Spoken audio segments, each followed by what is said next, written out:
வணக்கம் மக்களே. நமக்கு இன்றைக்கி ஜாப் வேக்கன்சிஸ் எங்கேருந்து வந்திருக்குன்னு பார்த்தீங்கன்னா மினிஸ்ட்ரி ஆஃப் ரயில்வேஸ் அங்கேருந்து தாங்க நம்மளுக்கு ஜாப் வேக்கன்சிஸ் வந்திருக்கு. ஸோ இது வந்து பார்த்திங்கன்னா ஒரு பக்காவான ரயில்வே டிபார்ட்மெண்ட் ஜாப் தாங்க. இது வந்து பார்த்திங்கன்னா ஒரு பர்மனன்ட் சென்ட்ரல் கவர்மெண்ட் ஜாப் தாங்க. மொத்தம் வேக்கன்சிஸ் 6238 வேக்கன்சிஸ் அப்படின்னு வந்து சொல்லியிருக்காங்க. இதுக்கு நீங்கள் ஃப்ரெஷராக இருந்தாலே போதும் எலிஜிபிலிட்டி, உங்களுக்கு எந்த விதமான எக்ஸ்பீரியன்ஸும் வேண்டாம் அப்படின்னு வந்து சொல்லியிருக்காங்க. இதுக்கு 38 மாவட்டத்தை சேர்ந்த ஆண்கள் மற்றும் பெண்கள் இருப்பாளருமே வந்து அப்ளை பண்ணிக்கலாம். இதற்கான சம்பளமாக பார்த்தீங்கன்னா உங்களுக்கு மந்த்லி 40,000 ரூபா பர் மந்த்துக்கு இருக்கும் அப்படின்னு வந்து சொல்லியிருக்காங்க. வாங்க இதை பற்றி கம்ப்ளீட் டீட்டெயில்ஸ் பார்க்க போகலாம். அதுக்கு முன்னாடி நம்ம சேனலை சப்ஸ்கிரைப் பண்ணலன்னா சப்ஸ்கிரைப் பண்ணிங்க. அப்போ தான் நம்ம போடுற யூஸ்ஃபுல்லான வீடியோஸ் உங்களுக்கு ரீச் ஆகும்.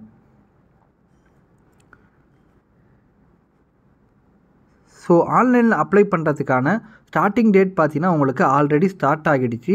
ஸோ அதற்கான லாஸ்ட் டேட் அப்படின்னு பார்த்தீங்கன்னா உங்களுக்கு ஜூலை 28 வரையும் உங்களுக்கு வந்து டைம் இருக்குங்க. ஸோ ஆன்லைனில் நீங்கள் ஃபீஸ் பே பண்ணுறதுக்கான டைம் பார்த்தீங்கன்னா உங்களுக்கு ஜூலை 13 வரையும் உங்களுக்கு வந்து டைம் இருக்குது அப்படின்னு வந்து சொல்லியிருக்காங்க. So dates for modification window அப்படின்னு பார்த்தீங்கன்னா உங்களுக்கு ஆகஸ்ட் 1 ஆகஸ்ட் 10 வரையும் உங்களுக்கு வந்து டைம் இருக்குது.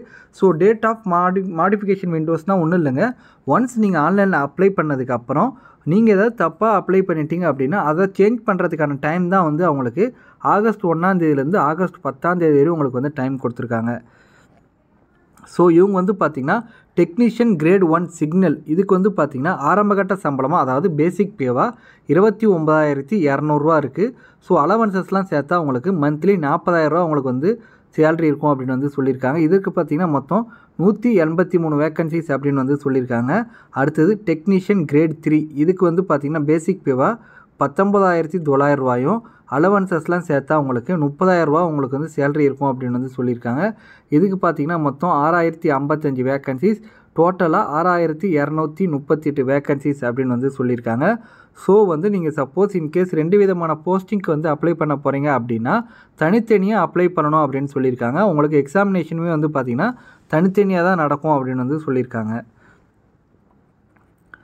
ஸோ அடுத்தது உங்களுக்கு வந்து பார்த்திங்கன்னா ஏஜ் லிமிட் டெக்னீஷியன் கிரேட் 1 சிக்னலுக்கு பார்த்தீங்கன்னா நீங்கள் மினிமம் 18 இயர்ஸ் கம்ப்ளீட் ஆகிருக்கணும். மேக்ஸிமம் 33 வயசு வரை நீங்கள் வந்து அப்ளை பண்ணிக்கலாம். இன்கேஸ் நீங்கள் எஸ்சி எஸ்டியாக இருக்கீங்கன்னா +5 இயர்ஸ் சேர்த்துக்குங்க. ஓபிசியாக இருந்தீங்கன்னா +3 இயர்ஸ் சேர்த்துக்குங்க. டெக்னீஷியன் கிரேட் 3க்கு பார்த்தீங்கன்னா நீங்கள் 18 வயசுலேருந்து 30 வயசு வரையும் அப்ளை பண்ணிக்கலாம். எஸ்சி எஸ்டியாக இருந்தீங்கன்னா +5 இயர்ஸ் சேர்த்துக்குங்க. ஓபிசியாக இருந்தீங்கன்னா +3 இயர்ஸ் வந்து சேர்த்துக்குங்க.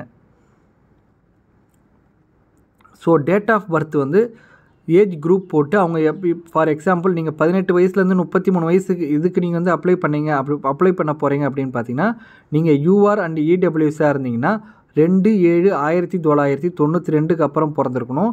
ஓபிசியாக இருந்தீங்கன்னா 2/7/1989க்கு அப்புறம் பிறந்திருக்கணும். எஸ்சி எஸ்டியாக இருந்தீங்கன்னா 2/7/1987க்கு அப்புறம் பிறந்திருக்கணும். ஸோ கீழேயுமே வந்து பார்த்திங்கன்னா அவங்க 18லேருந்து 30 வயசுக்குள்ளே அப்ளை பண்ணுறதுக்கான டீட்டெயில்ஸுமே அவங்க கீழே கொடுத்துருக்காங்க. ரெண்டுத்துக்குமே பார்த்திங்கன்னா உங்களுக்கு 1/7/2007 அதுக்குள்ளே பிறந்திருக்கணும் அப்படின்னு வந்து சொல்லியிருக்காங்க. ஸோ இதுக்கு வந்து எஜுகேஷன் குவாலிஃபிகேஷன் அதெல்லாம் கொடுத்துருக்காங்க. இதுக்கான எக்ஸாமினேஷன் ஃபீஸாக வந்து பார்த்திங்கன்னா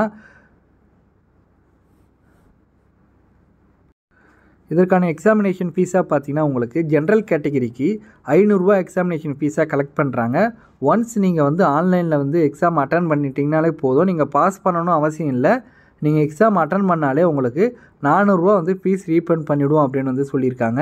ஸோ நீங்கள் வந்து ஆன்லைனில் அப்ளை பண்ணும் போதோ அதற்கான பேங்க் டீட்டெயில்ஸ்லாம் வந்து கேட்கும். ஸோ நீங்களே அப்ளை பண்ணுறீங்கன்னா உங்கள் பேங்க் டீட்டெயில்ஸ் கொடுத்துங்க. இன்கேஸ் வந்து நீங்கள் ப்ரௌசிங் சென்டரில் வந்து அப்ளை பண்ணுறீங்கன்னா உங்கள் பேங்க் டீட்டெயில்ஸை கொடுங்க. அப்போ தான் உங்களுக்கு வந்து அந்த அமௌண்ட் வந்து வரும். இல்லைனா அந்த ப்ரௌசிங் சென்டர் அவங்க அக்கௌண்ட் டீட்டெயில்ஸ் கொடுத்தனால அவங்க அட்ரஸ் அவங்க அக்கௌண்ட் டீட்டெயில்ஸ்க்கு தான் வந்து போகும். ஸோ மறக்காமல் உங்கள் அக்கௌண்ட் டீட்டெயில்ஸை நீங்கள் வந்து கொடுத்துருங்க. ஸோ நீங்கள் வந்து எஸ்சி எஸ்டி எக்ஸ் சர்வீஸ்மேன் மாற்றுத்திறனாளி நண்பர்கள் பெண்கள் மற்றும் திருநங்கைகளாக இருந்தீங்கன்னா உங்களுக்கு எக்ஸாமினேஷன் ஃபீஸாக 250 ரூபா.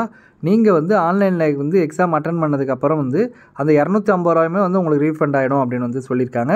So mode of fees payment பார்த்தீங்கன்னா நீங்கள் யூபிஐ மூலிமா பேமெண்ட் பண்ணிக்கலாம். Debit card or credit card, internet banking இதை யூஸ் பண்ணி நீங்கள் வந்து ஃபீஸ் பேமெண்ட் பண்ணிக்கலாம் அப்படின்னு வந்து சொல்லியிருக்காங்க.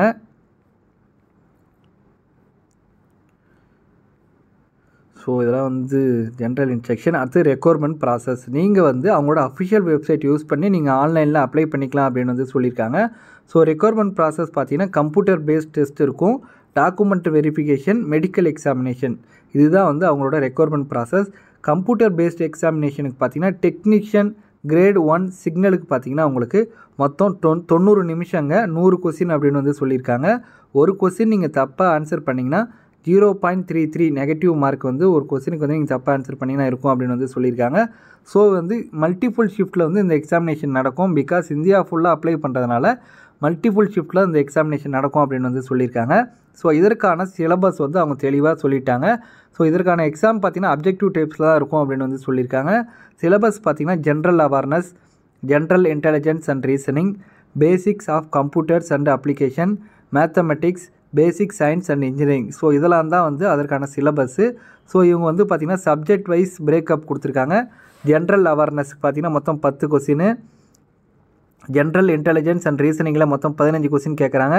பேசிக்ஸ் ஆஃப் கம்ப்யூட்டர்ஸ் அண்ட் அப்ளிகேஷனில் பார்த்திங்கன்னா 20 கொஸ்டினும், மேத்தமெட்டிக்ஸில் 20 கொஸ்டினும், பேசிக் சயின்ஸ் அண்ட் இன்ஜினியரிங்கில் 35 கொஸ்டின், மொத்தம் 100 கொஸ்டின் அப்படின்னு சொல்லியிருக்காங்க. 100 கொஸ்டின் 100 மார்க் அப்படின்னு வந்து சொல்லியிருக்காங்க. அடுத்தது பார்த்திங்கன்னா டெக்னீஷியன் கிரேட் 3க்கு பார்த்திங்கன்னா அதுக்குமே வந்து பார்த்திங்கன்னா 90 நிமிஷம் 100 கொஸ்டின் அப்படின்னு சொல்லியிருக்காங்க. ஒரு கொஸ்டின் தப்பாக ஆன்சர் பண்ணிங்கன்னா 0.33 நெகட்டிவ் மார்க்கும். இதுவுமே வந்து பார்த்திங்கன்னா மல்டிபிள் ஷிஃப்ட்டில் தான் வந்து எக்ஸாமினேஷன் நடக்கும் அப்படின்னு வந்து சொல்லியிருக்காங்க. ஸோ இதற்கான சிலபஸ் அப்படின்னு பார்த்திங்கன்னா உங்களுக்கு mathematics, general intelligence and reasoning, general science, general awareness. So இதுவுமே வந்து பார்த்திங்கன்னா சப்ஜெக்ட் வைஸ் பிரேக்கப் கொடுத்துருக்காங்க. மேத்தமெட்டிக்ஸ்லேருந்து 25 கொஸ்டினும், ஜென்ரல் இன்டெலிஜென்ஸ் அண்ட் ரீசனிங்கில் 25 கொஸ்டினும், ஜென்ரல் சயின்ஸில் 40 கொஸ்டினும், ஜென்ரல் அவேர்னஸில் 10 கொஸ்டினும், மொத்தம் 100 கொஸ்டின் 100 மார்க் அப்படின்னு வந்து சொல்லியிருக்காங்க. ஸோ அடுத்தது அது நம்மளோட சென்னை, அதாவது தமிழ்நாட்டை சேர்ந்தவங்களுக்கு அதோட அஃபிஷியல் வெப்சைட் பார்த்திங்கன்னா www.rrbchennai.gov.in. இதுதான் நம்மளோட அஃபிஷியல் வெப்சைட், ஆர்ஆர்பியோட அஃபிஷியல் வெப்சைட். ஸோ இந்த வெப்சைட் வந்து நீங்கள் ரெகுலராக வாட்ச் பண்ணுங்கள். எந்த டீட்டெயில்ஸாக இருந்தாலும், எந்த அட்வைஸாக இருந்தாலும் நாங்கள் எங்களோட அஃபிஷியல் வெப்சைட்டில் தான் நாங்கள் வந்து ரிலீஸ் பண்ணுவோம். ஸோ நீங்கள் அப்போ உங்களுக்கு வேணுன்றப்போ அடிக்கடி செக் பண்ணிங்க, அப்போ தான் உங்களுக்கு வந்து டீட்டெயில்ஸ் வந்து ஈஸியாக வந்து ரீச் ஆகும் அப்படின்னு வந்து சொல்லியிருக்காங்க.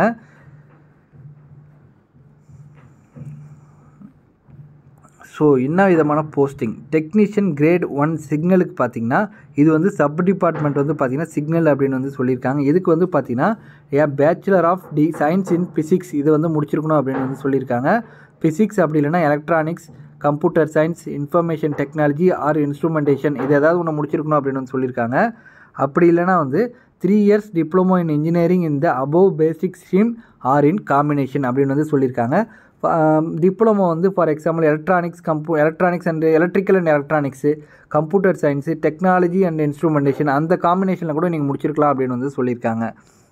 அடுத்தது டெக்னீஷியன் கிரேட் 3 ட்ராக் மெயின்டெனன்ஸ் வந்து ட்ராக் மிஷினுக்கு பார்த்தீங்கன்னா இது வந்து சப் டிபார்ட்மெண்ட் ட்ராக் மிஷின் அப்படின்னு வந்து சொல்லியிருக்காங்க. இதுக்கு வந்து பார்த்தீங்கன்னா நீங்கள் மெட்ரிகுலேஷன் 10th முடிச்சிருக்கணும், அது கூட வந்து அதுக்கப்புறம் வந்து ஐடிஐயும் முடிச்சிருக்கணும் அப்படின்னு வந்து சொல்லியிருக்காங்க. ஐடிஐயில் பார்த்தீங்கன்னா fitter, electrician, electronics or mechanics or instrument or mechatronics ஏதாவது ஒன்று முடிச்சிருக்கணும். அப்படி இல்லைனா நீங்கள் வந்து 10th தான் படிச்சிருக்கீங்க அப்படின்னா 10th கூட நீங்கள் ஆக்ட் அப்ரண்டிஸ்ஷிப் இந்த இது வந்து நீங்கள் முடிச்சிருக்கணும் அப்படின்னு வந்து சொல்லியிருக்காங்க. இந்த அப்ரண்டிஸ்ஷிப் முடிச்சிருந்தீங்கன்னா நீங்கள் 10th படிச்சிருந்தாலே போதும் எலிஜிபிலிட்டி அப்படின்னு வந்து சொல்லியிருக்காங்க. அடுத்தது டெக்னீஷியன் கிரேட் 3 பிளாக் ஸ்மித்துக்கு பார்த்தீங்கன்னா இதோட சப் டிபார்ட்மெண்ட் பார்த்திங்கன்னா பிவிஏ அப்படின்னு சொல்லியிருக்காங்க. இதுக்குமே வந்து பார்த்திங்கன்னா நீங்கள் 10th முடிச்சிருக்கணும். 10th முடிச்சதுக்கப்புறம் ஐடிஐ வந்து ஃபவுண்ட்ரி மேன், பேட்டர்ன் மேக்கர், மோல்ட்ரி அதெல்லாம் ட்ரீட்டர் அதில் ஏதாவது ஒன்று முடிச்சிருக்கணும். அப்படி இல்லைனா வந்து நீங்கள் 10th மட்டும்தான் படிச்சிருக்கீங்கன்னா ஆக்ட் அப்ரண்டிஸ்ஷிப் முடிச்சிருக்கணும் அப்படின்னு வந்து சொல்லியிருக்காங்க. ஸோ எல்லாத்துக்குமே வந்து இதே ஃபார்முலா தான். நீங்கள் வந்து ஜஸ்ட் இந்த பிடிஎஃபை கோத்ரூ பண்ணுங்கள். நான் டீட்டெயிலாக சொல்லியிருக்கேன். ஒவ்வொன்றுத்துக்கும் எக்ஸ்பிளைன் பண்ணால் டைம் தான் வேஸ்ட் ஆகும், உங்களுக்குமே போர் அடிக்க ஆரம்பிச்சிடும். ஸோ நீங்கள் இந்த பிடிஎஃபை டவுன்லோட் பண்ணி பார்த்தீங்கனாலே நீங்கள் எதுக்கு வந்து எலிஜிபிலிட்டி அப்படின்னு வந்து சொல்லியிருக்கோம். ஸோ இது எல்லாத்துக்குமே வந்து பார்த்திங்கன்னா அதே தான் சொல்லியிருக்காங்க.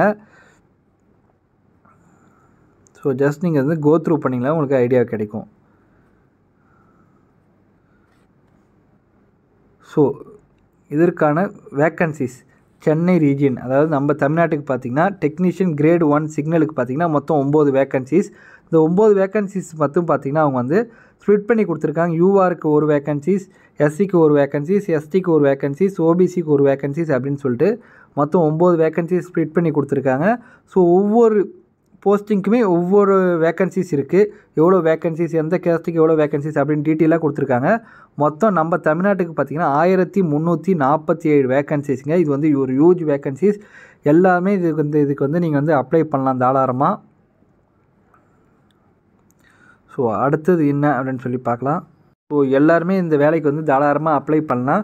முக்கியமாக பெண்கள்லாம் தாராளமாக நீங்கள் ட்ரை பண்ணலாம். கண்டிப்பாக நீங்கள் படிச்சிருந்தீங்கன்னா கண்டிப்பாக ட்ரை பண்ணலாம். உங்களுக்கு அப்ளிகேஷன் ஃபீஸுமே இல்லை.